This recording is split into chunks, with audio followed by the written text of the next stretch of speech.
Hello guys, അപ്പം നമ്മളുടെ ഇന്നത്തെ വ്ലോഗ് എന്ന് പറയുന്നത് നമ്മളുടെ പാർട്ട് 2 തിരുപ്പതിയാണ്.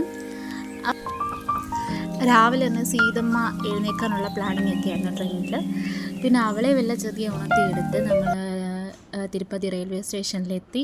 അവിടെയാണെങ്കിൽ നല്ല തിരക്കുണ്ടായിരുന്നു അത്യാവശ്യം.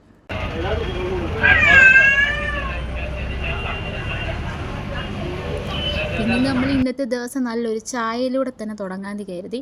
അവിടെ തന്നെ നമ്മളൊരു റൂം എടുത്ത് അപ്പോൾ ആ ചേട്ടൻ തന്നെ നമുക്ക് ചായയും കാര്യങ്ങളൊക്കെ കൊണ്ടുവന്നായിരുന്നു. ഹലോ ഗൈസ്, നമ്മളങ്ങനെ തിരുപ്പതി എത്തിയിരിക്കുന്നു. നമ്മളിപ്പോൾ ഇവിടെ ഫുഡ് കഴിക്കാനായിട്ട് വന്നിരിക്കുന്നു ഗൈസ്. ഇവിടെ ഒരുപാട് ഫുഡ് കാര്യങ്ങളുണ്ട്. സീതു അച്ഛൻ്റെ കുട്ടികളുണ്ട്. അല്ല, ഞാൻ പൂരിയാണ് പറഞ്ഞത്.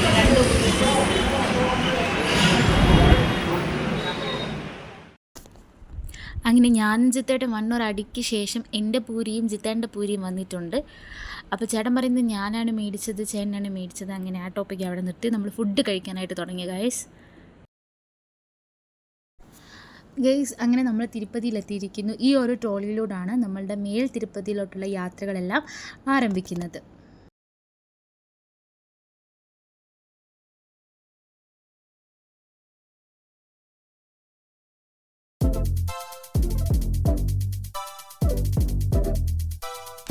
ഇനി നമ്മൾ അവിടുന്ന് ഒരു ജീപ്പിൽ കയറി പിന്നെ യാത്ര തുടങ്ങുകയാണ് ഗൈസ്.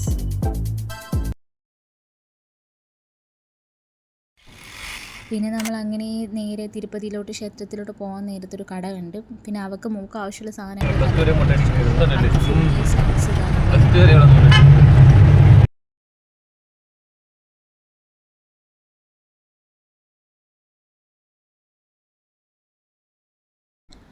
ഗൈസ്. അങ്ങനെ ഞാൻ വീഡിയോ എടുക്കത്തപ്പോഴാണ് ബസ് കണ്ടത്. ഇതൊരു രഥം പോലൊക്കെ മനോഹരമായിട്ടാണ് ഇത് തിരുപ്പതി മാത്രമേ ഉള്ളൂ ബസ്. ഇതിൻ്റെ പ്രത്യേകത എന്ന് പറയുന്നത് നമുക്ക് കീഴ് തിരുപ്പതിയിൽ നിന്ന് മേൽ തിരുപ്പതിയിലോട്ടും മേൽ തിരുപ്പതിയിൽ നിന്ന് കീഴ് തിരുപ്പതിയിലോട്ടും വരുന്ന ഭക്തജനങ്ങൾക്ക് ഇത് ഫ്രീ സർവീസാണ്. പിന്നെ അങ്ങനെയും ഞാൻ സീതുവിനെ ഒരു ഫ്രൂട്ടി കൊടുത്തിട്ട് നൈസായിട്ട് സൈഡിൽ ഒതുക്കി ഇരുത്തിയിട്ടുണ്ട്. ആൾ കുഴപ്പമില്ലായിരുന്നു, വലിയ ബഹളമൊന്നും ഇല്ലായിരുന്നു. നമ്മൾ തിരുപ്പതി വന്നത് നമ്മളുടെ നേർച്ചയ്ക്ക് വേണ്ടിയിട്ടാണ്. നേർച്ച എന്ന് പറയുന്നത് മോൾക്ക് തല മുട്ടയടിക്കുന്നതാണ്. അപ്പം നമ്മളിത് അവളെ അവിടെ ഇരുത്തിയിട്ടുണ്ട്. അവളാകെ നല്ല വാശിയായിരുന്നു കഴിച്ച്. അവിടെ നിന്ന് വീഡിയോയും കാര്യങ്ങളൊന്നും എടുക്കാൻ പറ്റത്തില്ലായിരുന്നു അകത്തുനിന്ന്. പിന്നെ അതിൻ്റെ ഇടയ്ക്ക് എനിക്കും ചേട്ടനും അവർ മറ്റേ പൊട്ടൊക്കെ തൊട്ട് തന്നു. പിന്നെ സീതുവിനെ മുട്ടയൊക്കെ അടിച്ചിട്ട് നമ്മളിത് അങ്ങോട്ട് ക്ഷേത്രത്തിലോട്ട് കടക്കുകയാണ്. അവളാണെങ്കിൽ മുട്ടയടിച്ച് ആദ്യം കുറേ ബഹളമൊക്കെ ആണെങ്കിലും പിന്നെ അവൾ ഓക്കെ ആയി. അവളുടെ മുന്നിലൂടെ കുറേ തോക്ക് കളിപ്പാട്ടമൊക്കെ വരുന്നുണ്ട്. പക്ഷെ അതിലൊന്നും ശ്രദ്ധിക്കും. നമ്മൾ തിരുപ്പതിയിൽ ഫുഡ് കഴിക്കാൻ വേണ്ടി പോവാണ്. ഒരുപാട് നല്ല നല്ല സദ്യ പോലെയാണ് ഇവിടെ കാണുന്നത്.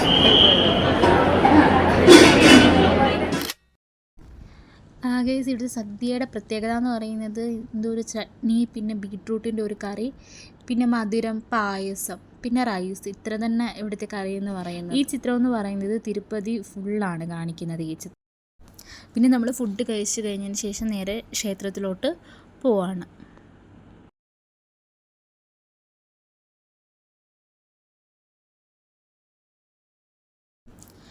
പിന്നുള്ള വീഡിയോ ഒന്നും എനിക്ക് എടുക്കാൻ പറ്റിയില്ല. കാര്യം നമ്മുടെ ക്ഷേത്രത്തിനകത്ത് കയറി കഴിഞ്ഞാൽ ഫോണ് കാര്യങ്ങളൊക്കെ അവർ മേടിച്ചങ്ങ് വെക്കുകയാണ്. അതുകൊണ്ട് എനിക്ക് അകത്തെ കാര്യങ്ങളൊന്നും എടുക്കാൻ പറ്റിയില്ല. മൊത്തത്തിൽ നല്ല വൈബായിരുന്നു. പിന്നെ നമ്മൾ ക്ഷേത്ര ദർശനം എല്ലാം കഴിഞ്ഞ് നമ്മൾ ഫുഡ് കഴിക്കാനായിട്ട് നമ്മളുടെ റൂമിൻ്റെ അടുത്ത് തന്നെയുള്ളൊരു ഹോട്ടലിൽ കയറി. തിരുപ്പതി യാത്ര എന്ന് പറയുന്നൊരു ഞാൻ ഇതുവരെ പോയിട്ടില്ല. എൻ്റെ ഫസ്റ്റ് ടൈമായിരുന്നു ഞാൻ പോകുന്നത്. അതുകൊണ്ട് തന്നെ ഞാൻ നല്ലപോലെ തൊഴാനും ഒക്കെ പറ്റി. അകത്ത് ഫോണ് കാര്യങ്ങളൊന്നും നമുക്ക് യൂസ് ചെയ്യാൻ പറ്റില്ലായിരുന്നു. അതുകൊണ്ടാണ് വീഡിയോസും കാര്യങ്ങളൊന്നും എടുക്കാഞ്ഞത്. അകത്ത് കുറേ കാഴ്ചകളുണ്ട് ഗൈസ് കാണാൻ വേണ്ടിയിട്ട് ഫുൾ. അപ്പോൾ ഗൈസ്, ഇന്നത്തെ വീഡിയോ ഇത്രയേ ഉള്ളൂ. ഇതിൻ്റെ പാർട്ട് 3 വരുന്നുണ്ട്. എല്ലാവർക്കും ഇഷ്ടപ്പെട്ടിട്ടുണ്ടെങ്കിൽ ലൈക്ക് ചെയ്യുക, ഷെയർ ചെയ്യുക, സബ്സ്ക്രൈബ് ചെയ്യുക. ബൈ.